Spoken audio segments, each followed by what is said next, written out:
আসসালামু আলাইকুম ভিউয়ার্স, আশা করি মহান আল্লাহ তাআলার রহমতে ভালো আছেন। আমিও ভালো আছি। আমি আছি যশোর জেলার শার্শাত থানা বাগাছার ৮ নম্বর ইউনিয়নের ৬ নম্বর ওয়ার্ডে একটি ঘরোয়া পরিবেশে বারান্দার ওপরে কিভাবে কবুতর পালন করলে অধিক ফলন পাবেন সেইটি দেখানোর জন্য এই ভিডিওটা মূলত করা।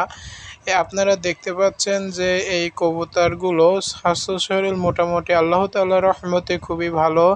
এই কবুতরগুলো কোনো প্রকার রোগবালাই আক্রমণ করে না। এই কবুতরগুলো স্বাস্থ্য শরীর আপনারাই তো ভিডিওর মাধ্যমে দেখতে পাচ্ছেন। আর তাছাড়া এই কবুতরগুলো ঘরোয়া পরিবেশে নেটের ভিতরে আটকে পোষার কারণে আপনারা দেখতে পাচ্ছেন চারি সাইডে নেট আছে এবং এই কবুতরগুলো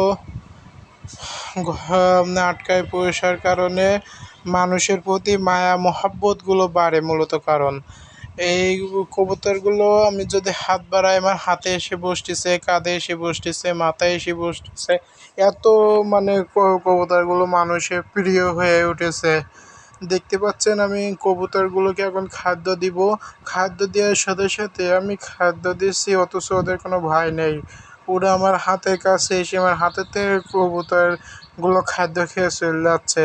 এত পশুপ্রেম, পশুগুলো মানুষের ভালোবাসা এবং মহব্বতগুলো বোঝে। দেখেন এরা খুব আলপনার মতন গোল হয়ে সারিবদ্ধভাবে কবুতরগুলো খাচ্ছে। এই কবুতরগুলোকে আমি ৬ রকমের খাদ্য দিয়ে থাকি: গম, ভুট্টা, চাল, সর্ষে, ধান ইত্যাদি।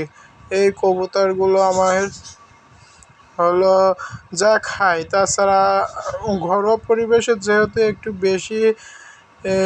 বেশি হলো খাদ্য প্রয়োজন হয় এদের, তারপরেও আমি হিসেব করে দেখছি মাসিকভাবে লাভবান আমি হচ্ছি এদের যা খাদ্য। তাছাড়া আমার প্রতি মাসে ৪ জোড়া করে বাচ্চা পাই। এই বাচ্চাগুলো মানে বাচ্চা অবস্থায় বিক্রি করে দিলে লাভ পায়, কিন্তু বড় হয়ে গেলে ওরা যে খেয়ে নেয় এইগুলো আমাদের লাভ কম হয়।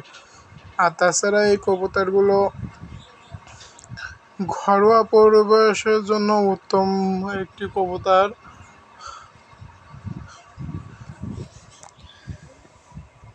আর তাছাড়া এই কবুতরগুলো আপনারা বসত বাড়িতে, আঙিনায় এইগুলো বেশি। সো ভিউয়ার্স, আজকে ভিডিও এই পর্যন্ত। আশা করি আবার সামনে কোনো আপডেট ভিউজ আপনারা দেখতে পাবেন।